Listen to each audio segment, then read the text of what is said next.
Assalamualaikum warahmatullahi wabarakatuh. Perkenalkan, nama saya Yuliana Nurrohimah.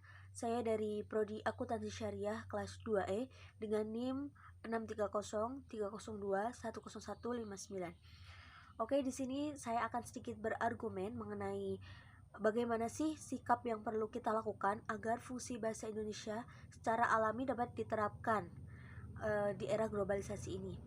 Nah, menurut pendapat saya, di era globalisasi seperti sekarang ini, mulai terlihat eksistensi bahasa Indonesia yang menurun dibandingkan dengan bahasa asing. Tentu saja hal ini menjadi ironi yang menyedihkan, bukan? Mengingat bahasa Indonesia merupakan jati diri bangsa serta menjadi budaya yang harus tetap dilestarikan keberadaannya, baik dari segi komunikasi maupun informasi, di mana bahasa Indonesia ini yang setiap harinya kita gunakan sebagai alat untuk berinteraksi dengan orang lain.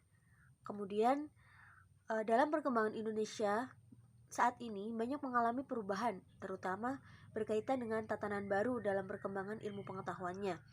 Nah, apa sih yang dapat kita lakukan di era globalisasi ini untuk dapat meningkatkan rasa cinta kita kepada bangsa Indonesia, mengingat kita mempunyai bahasa Indonesia, yaitu dengan yang pertama, meningkatkan rasa kebanggaan memiliki dan menggunakan bahasa Indonesia dalam berbagai keperluan. Kemudian menghindari penggunaan bahasa asing secara berlebihan atau di luar garis ketentuan. Karena apa? Sebab jika seseorang menggunakan bahasa asing terus-menerus, hal tersebut akan membuat ia lupa dengan adanya bahasa Indonesia.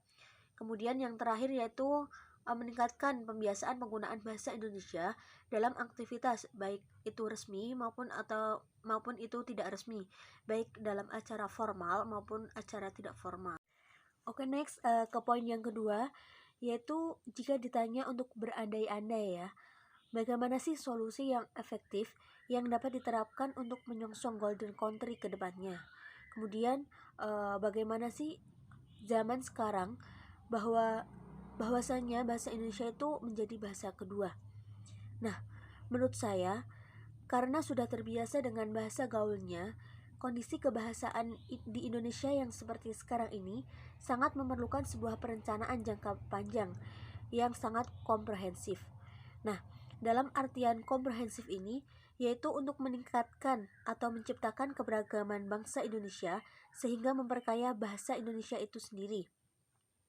Untuk itu, kita dapat melakukan beberapa hal agar bahasa Indonesia dapat sebagai bahasa pengantar pendidikan di era globalisasi ini. Antara lain, yang pertama, kita harus sadar atau menyadarkan bahwasanya bahasa Indonesia harus lebih diutamakan penggunaannya bagi seluruh masyarakat Indonesia.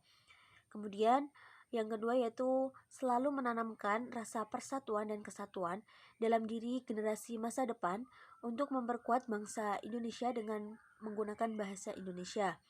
Kemudian yang terakhir yaitu selalu meningkatkan mutu dan kualitas pengajaran bahasa Indonesia di sekolah-sekolah, terutama sekolah yang berbasis internasional. Sekian yang dapat saya sampaikan, kurang lebihnya mohon maaf. Wassalamualaikum warahmatullahi wabarakatuh.